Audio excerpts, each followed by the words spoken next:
David vivait avec ses parents dans une petite maison simple, dans un quartier calme. Ce n'était pas une maison de riches. Les murs n'étaient pas neufs, le toit faisait parfois du bruit quand il pleuvait.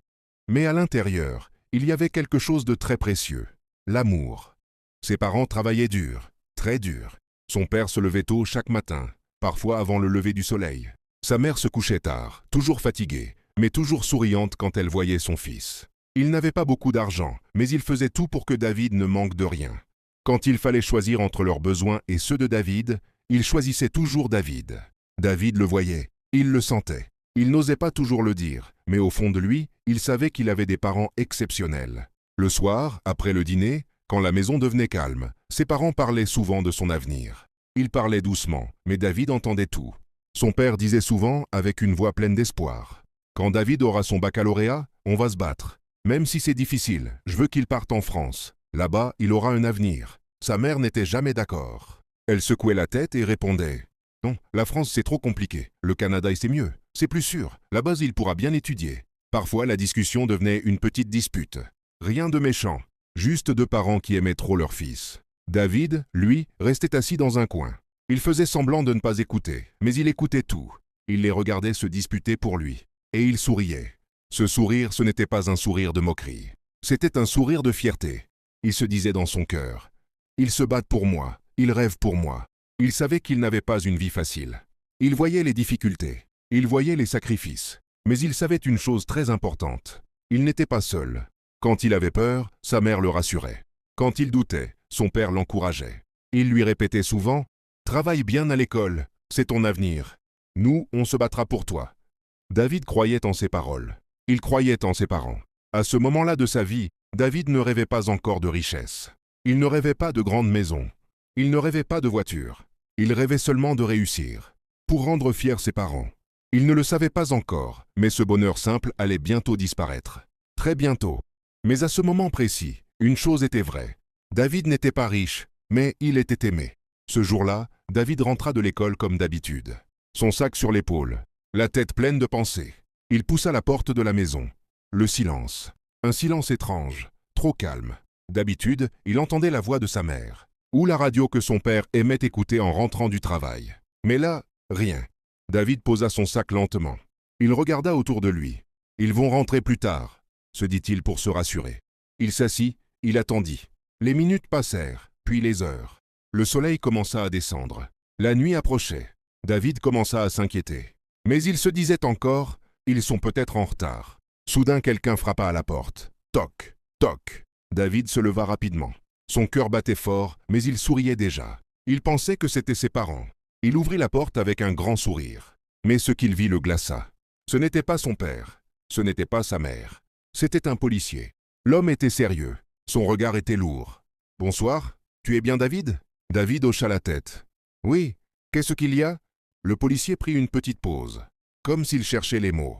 Puis il parla doucement. « Nous sommes désolés de t'annoncer que tes parents ont eu un grave accident de la route. » David resta figé. Il ne comprenait pas encore. Le policier continua. « Ils n'ont pas survécu. » À ce moment précis, le monde de David s'écroula. Ses jambes ne le portaient plus. Il tomba au sol. « Non, non, ce n'est pas possible. » Il cria, il pleura, il cria encore. Son cœur se brisait en 1000 morceaux. Toutes les images lui revenaient d'un coup. Le sourire de sa mère, la voix de son père, leur rêve pour lui. Tout venait de disparaître. Le policier resta quelques secondes. Puis il repartit. La porte se referma. David resta seul. Seul dans la maison. Seul avec le silence. Seul avec une douleur immense. Ce jour-là, David perdit plus que ses parents. Il perdit son monde. Il perdit sa sécurité. Et sans le savoir, sa vie venait de basculer pour toujours. Pendant la veillée, la maison était pleine de monde. Des voix, des pleurs, des prières.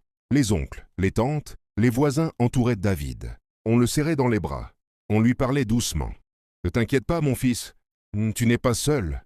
Nous sommes ta famille. » David pleurait. Il écoutait. Il voulait croire à ses paroles. Le jour de l'enterrement, la douleur était encore plus forte. Voir le cercueil descendre dans la terre, c'était comme enterrer une partie de lui-même. Ses oncles et ses tantes le regardaient avec compassion.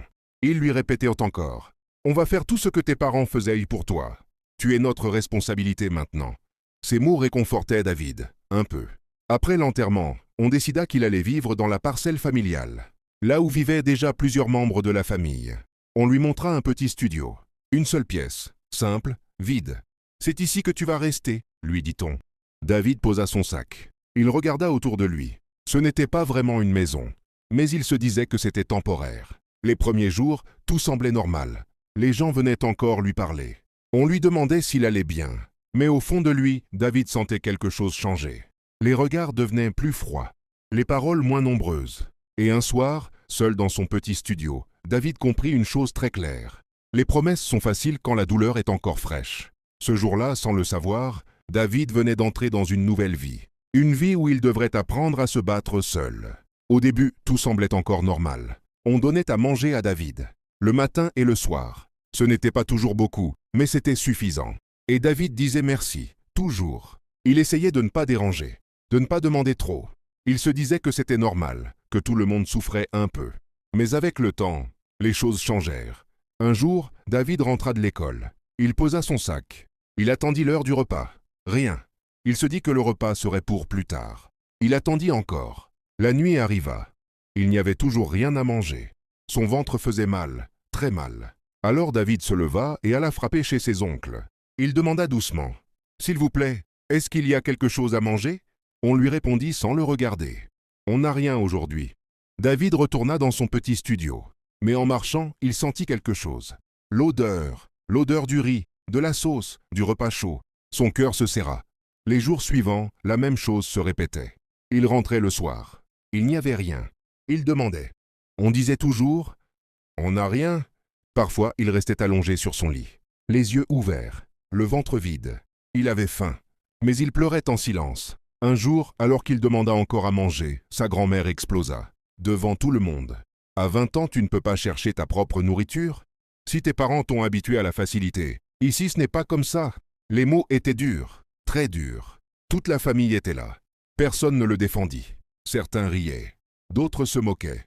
David resta debout, la tête baissée. À cet instant précis, il comprit quelque chose de très important. Il n'avait plus de parents, et il n'avait plus de famille. Ce jour-là, David ne pleura pas devant eux. Il rentra dans son studio. Il ferma la porte. Et pour la première fois, il accepta une vérité douloureuse. Il était seul. Malgré la faim, David continuait d'aller à l'école. Chaque matin, il se levait avec le ventre vide.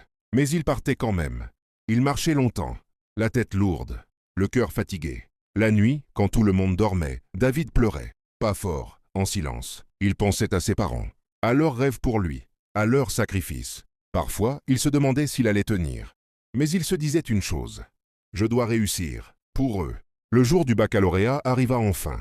David entra dans la salle d'examen, affamé mais concentré. Les heures passèrent lentement, très lentement. Quand les résultats sortirent, David chercha son nom. Son cœur battait très fort. Puis il vit son nom sur la liste. Il avait réussi.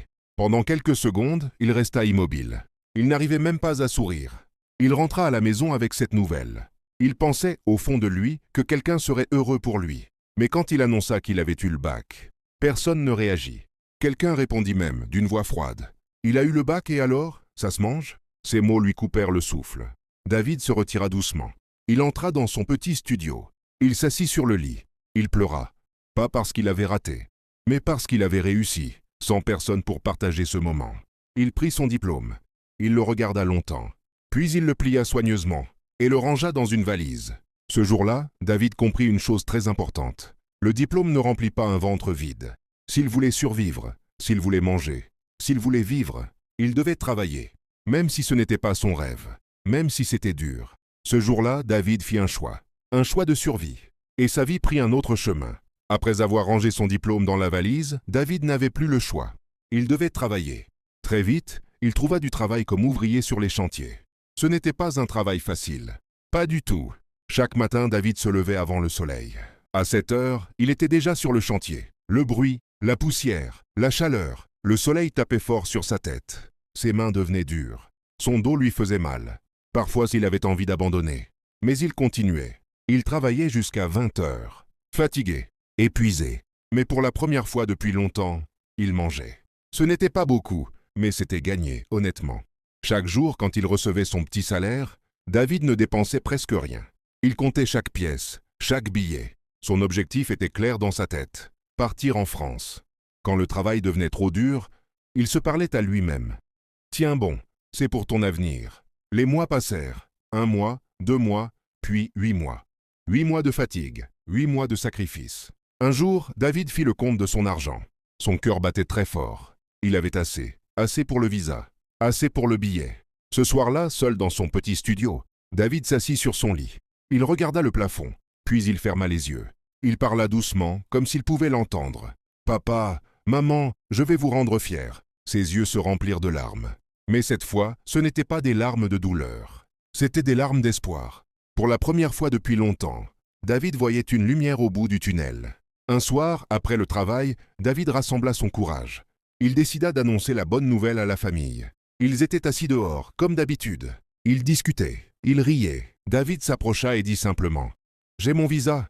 Dans 1 mois, je pars en France. » Le silence tomba d'un coup, puis des sourires apparurent. Mais ce n'étaient pas des sourires de joie.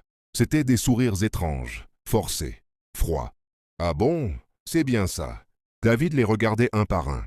Il ne comprenait pas. Personne ne le félicita vraiment. Personne ne posa de questions. Mais David ne réfléchit pas plus que ça. Il était trop heureux. Ce soir-là, il entra dans son petit studio. Il sortit son visa, son argent. Il les regarda longtemps. Puis il les rangea soigneusement dans un tiroir. Il ferma le tiroir à clé. Avant de dormir, il sourit. Il se disait « Bientôt ma vie va changer. Papa, maman, j'y suis presque. » La nuit fut étrange. David dormait mal. Il se réveillait souvent. Il entendait des bruits, de petits grattements, comme quelque chose qui se déplaçait. Son cœur battait fort. Mais il se rendormait. Le matin arriva. David se leva rapidement. Son premier réflexe fut d'aller vers le tiroir. Il mit la clé. Il ouvrit. Et là, le temps s'arrêta. Le visa était en morceaux. L'argent déchiré, coupé. David resta figé. Ses mains tremblaient. Ses jambes ne le portaient plus. « Non, » murmura-t-il, « ce n'est pas possible. » Il tomba à genoux. Il cria. Il sortit en courant, le cœur brisé. « Une souris! Une souris a mangé mon visa et mon argent !» La famille arriva. Ils regardèrent. Personne ne cria. Personne ne sembla surpris. Après quelques secondes, quelqu'un dit calmement « C'est la malchance ». Un autre ajouta « Ça arrive ». David leva les yeux. Il attendait un geste, un mot de réconfort. Rien. Aucun choc, aucune tristesse. Seulement des regards vides. David retourna dans son studio. Il ferma la porte. Il glissa le long du mur et s'assit par terre. Il pleura. Il pleura comme un enfant, comme un orphelin. Un jour passa, puis 2, puis 10. Pendant 10 jours, David ne parlait presque plus. Il regardait le plafond. Il se demandait pourquoi. Tout ce qu'il avait construit, tout ce qu'il avait espéré, disparu en une seule nuit. Et au fond de son cœur, une question commençait à le ronger. Était-ce vraiment une souris? Ou quelqu'un n'avait jamais voulu le voir partir? Ce jour-là, David comprit une chose terrible.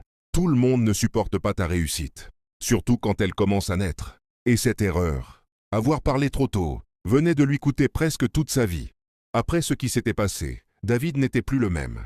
Il marchait comme un homme perdu, les yeux vides, le cœur lourd. Un après-midi, alors qu'il rentrait du travail, il croisa son ami Kofi. Kofi le regarda longtemps. « David, qu'est-ce qui t'arrive » David hésita, puis il craqua. Il raconta tout, le visa, l'argent, la nuit, la souris. Kofi l'écoutait sans l'interrompre. Son visage devenait de plus en plus sérieux. Quand David termina, Kofi resta silencieux quelques secondes. Puis il parla doucement, mais fermement. « Ce n'est pas une souris normale, c'est ta famille. » David leva les yeux, choqué. « En Afrique, » continua Kofi. « On ne dit jamais qu'on voyage. Jamais. » Un frisson parcourut David. Kofi ajouta. « Quand tu annonces ton départ, certains ne veulent pas te voir réussir. Ils préfèrent te voir rester comme eux. » David sentit son cœur se serrer. Tout prenait sens. Les regards étranges, les sourires forcés, le silence après la découverte. Il comprit. Trop tard. Les jours suivants, David essaya de reprendre sa vie. Il recommença à travailler. Il se battait. Mais rien ne marchait. Chaque projet échouait. Chaque opportunité disparaissait. C'était comme si quelque chose bloquait sa route. David avait peur. Alors, un matin, il prit une décision. Il retourna dans l'église où ses parents priaient, là où il allait quand il était enfant. Quand il entra, l'odeur de l'église lui rappela ses parents. Il s'agenouilla. Il pria, pas pour voyager, pas pour l'argent. Il pria pour survivre. Jour après jour, il continua de prier. Le matin, le soir. Et petit à petit, les choses commencèrent à changer. Un petit travail ici, une opportunité là-bas. Rien de grand, mais quelque chose avançait. David comprit alors une chose importante. Tant qu'il priait, il avançait. Ce jour-là, David fit une promesse. Ne plus jamais abandonner la prière. Parce qu'il avait compris une vérité qui fait peur. Le combat n'était pas seulement physique. Il était aussi spirituel. Pendant 2 longues années, David mena une vie discrète. Il travaillait, il priait. Il ne parlait plus de ses projets. À personne. Le jour, il cherchait de quoi gagner sa vie. La nuit, il parlait à Dieu en silence. Chaque franc était compté. Chaque dépense était réfléchie. Petit à petit, l'argent se rassembla. Cette fois, David ne fit aucune annonce. Il ne sourit pas trop. Il ne se réjouit pas à voix haute. En cachette, il refit ses papiers. Le passeport, le visa, le billet. Quand tout fut prêt, il ne dit rien. Même pas à ceux qui vivaient avec lui. Le jour du départ arriva. À 5 heures du matin, pendant que tout le monde dormait, David prit sa petite valise. Il ouvrit doucement la porte. Il ne fit aucun bruit. Chaque pas lui faisait peur. Il avait l'impression que quelqu'un pouvait l'arrêter à tout moment. Il ne se retourna pas. Direction l'aéroport. Quand il monta enfin dans l'avion et que l'appareil décolla, David regarda par le hublot. Ses yeux se remplirent de larmes. Il murmura, la voix tremblante. « Enfin, je quitte cette misère. Pour la première fois depuis longtemps. » Il respirait. Arrivé en France, David ne chercha pas le luxe. Il voulait d'abord survivre. Il trouva un travail comme caissier dans un supermarché. Ce n'était pas le métier de ses rêves, mais c'était un travail honnête. Chaque matin, il se levait tôt. Il mettait son uniforme. Il partait travailler. David était poli, respectueux, toujours souriant. Les clients le remarquaient. Il disait souvent « Ce jeune est vraiment bien élevé ». Après le travail, David rentrait dans un petit appartement modeste qu'il louait. Un endroit simple, mais calme. Pour lui, c'était déjà une victoire. Il dormait en paix. Il mangeait à sa faim. Parmi les clients du supermarché, il y avait une femme qui revenait souvent. Elle s'appelait Christina. Elle était élégante, toujours bien habillée, sûre d'elle. Au début, ce n'était que des regards, puis des sourires, puis des conversations. Christina aimait la gentillesse de David, son humilité, son courage. Avec le temps, ils commencèrent à se voir en dehors du travail, à parler, à partager. Une relation naquit. David se sentait enfin aimé, protégé. Mais pendant que sa vie avançait en France, les appels de la famille commencèrent. « David, tu es où maintenant? Tu fais quoi en Europe ?» David avait peur. Il ne voulait plus raconter sa vraie vie. Alors il mentait. « Je ne travaille pas encore. C'est dur, je souffre encore. » Il disait ça pour qu'on le laisse tranquille, pour qu'on ne sache rien. Les appels devenaient fréquents. David répondait de moins en moins. Petit à petit, il bloqua certains numéros. Puis d'autres, il voulait couper avec le passé. Mais, dans sa nouvelle vie, David priait de moins en moins. Au début, il priait encore le soir, puis seulement le dimanche, puis plus du tout. Le travail, l'amour, la routine. Il se disait « Je suis enfin sorti de la galère ». Mais sans s'en rendre compte, David s'éloignait de Dieu. Et quand il bloqua définitivement tous les numéros de sa famille, il pensa avoir tourné la page. Il ne savait pas encore que ce silence allait lui coûter très cher. Avec le temps, la relation entre David et Christina devint plus sérieuse. Christina voyait en lui un homme calme, respectueux, travailleur. Un jour, elle lui proposa de venir vivre chez elle. Elle avait une belle maison, confortable, tranquille. David accepta, mais il posa une limite claire. Un soir, Christina lui dit doucement « Tu sais, tu n'es pas obligé de continuer à travailler autant. Je peux m'occuper de tout. » David secoua la tête. « Non, je vis ici parce qu'en ce moment c'est difficile. Mais un jour, je vais travailler dur et acheter une maison pour nous. Je veux qu'on vive dans quelque chose que j'aurais construit moi-même. » Christina sourit. Elle aimait son ambition. Elle aimait le fait qu'il ne profite pas d'elle. La vie semblait enfin stable. Un soir, alors qu'ils étaient tous les deux assis au salon, le téléphone de David sonna. Un numéro inconnu. David hésita, puis répondit. « Oui, allô? Mon fils, c'est ton oncle. » Le cœur de David se serra. « On dit que tu as réussi en Europe, » continua l'oncle. « Et tu oublies ta famille ?» David répondit calmement. « Non, mon oncle.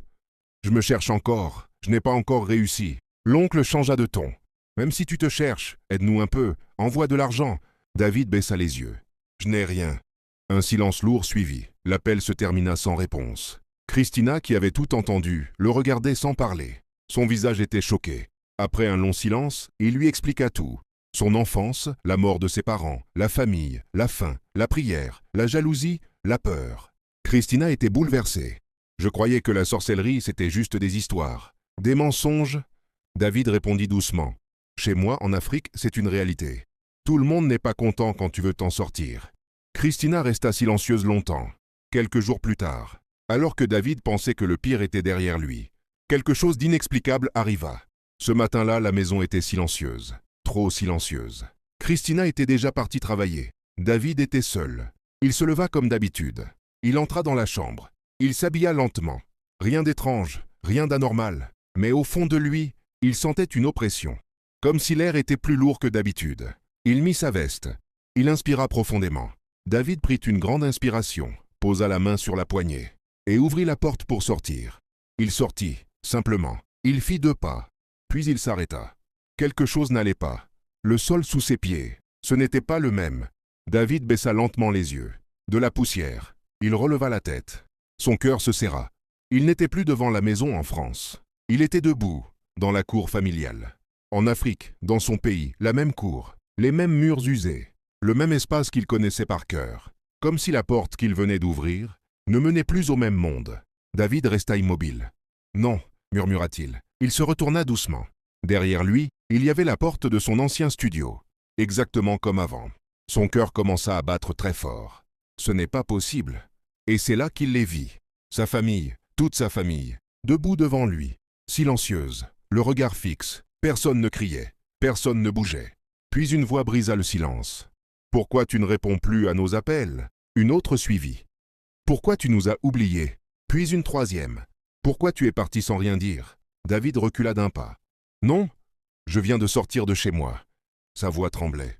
Il se retourna brusquement, ouvrit la porte du studio et entra à l'intérieur. Il referma la porte derrière lui. Il posa son dos contre le mur. Il respirait fort. « D'accord, je rêve. » Il leva les yeux.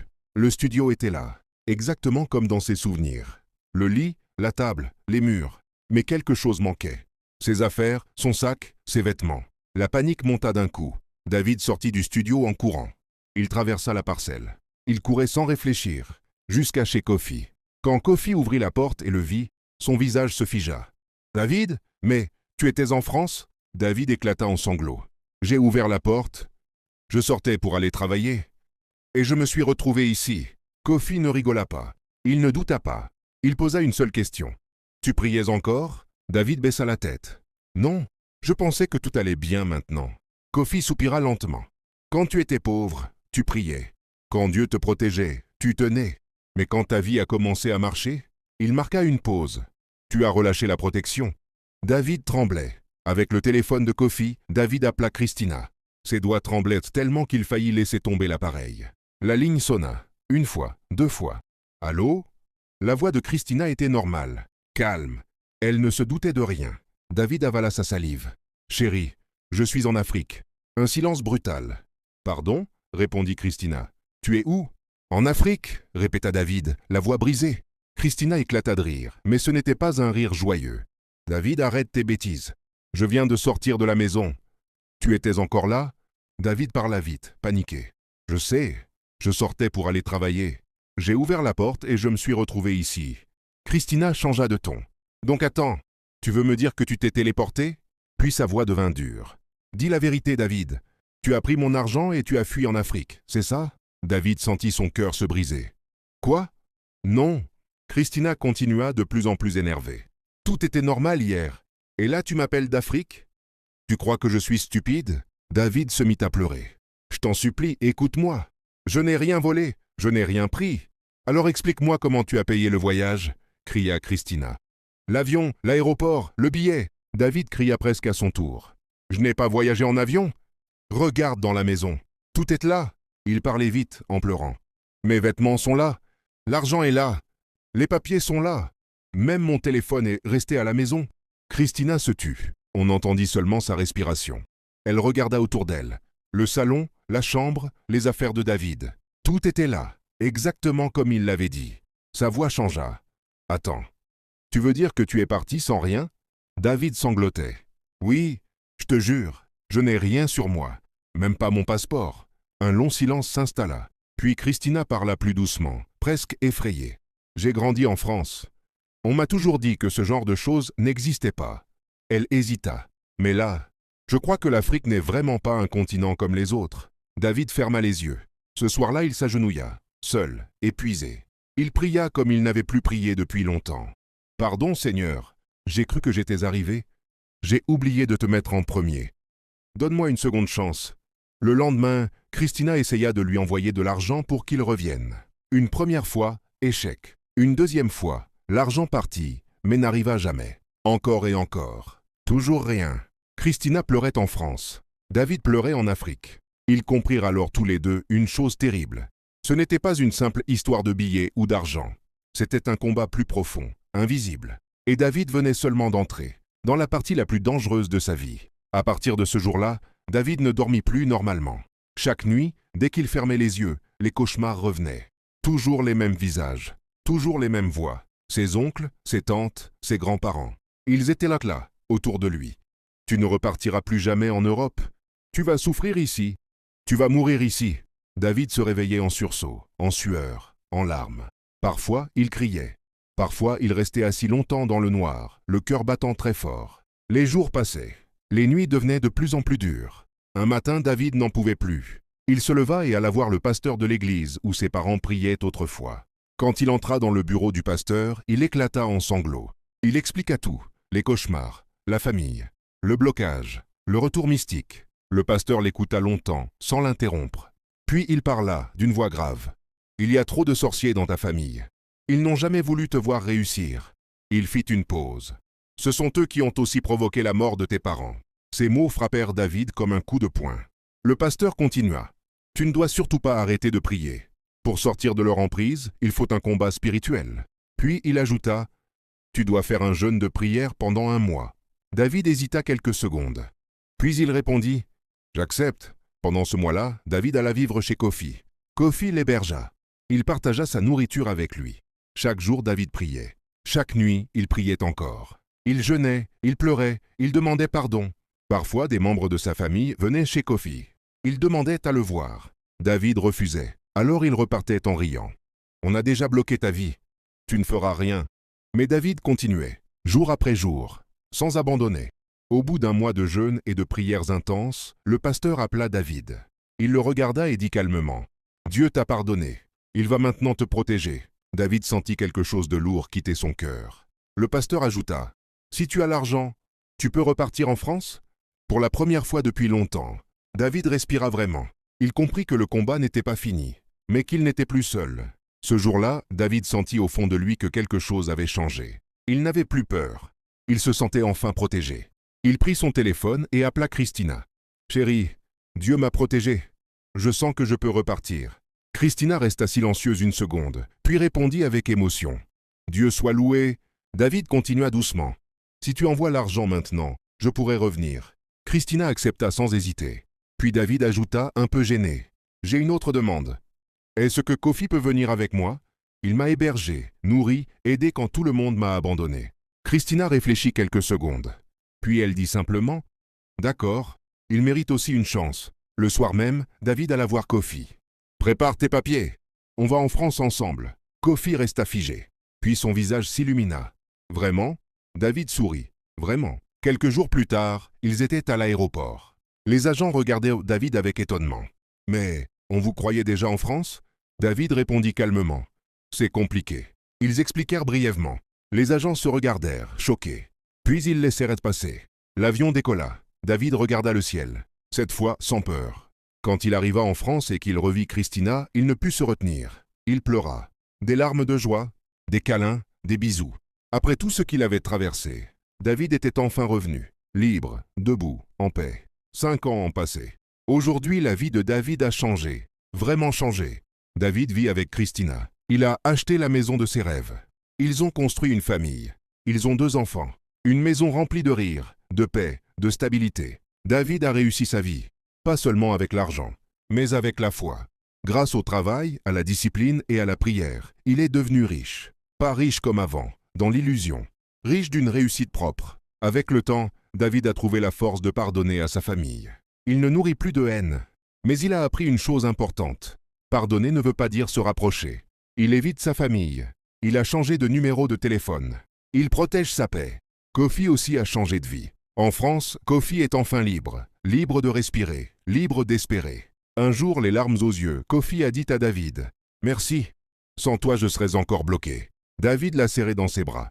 Et aujourd'hui, David, Christina et Kofi ont une habitude qu'ils ne ratent jamais. Chaque dimanche, ils vont à l'église, ensemble, pour remercier Dieu, pour se souvenir d'où ils viennent, pour ne jamais oublier que sans la foi, ils auraient tout perdu. David a compris une chose que peu de gens comprennent à temps. On peut sortir de la misère, on peut réussir. Mais sans Dieu, on ne va jamais loin. Fin. Si tu as aimé cette histoire, n'hésite pas à mettre un like, t'abonner à la chaîne et laisser un petit commentaire, même un simple emoji. Ça aide énormément la chaîne à se développer et ça me motive à te raconter encore plus d'histoires incroyables. Merci pour ton soutien. Que Dieu te bénisse.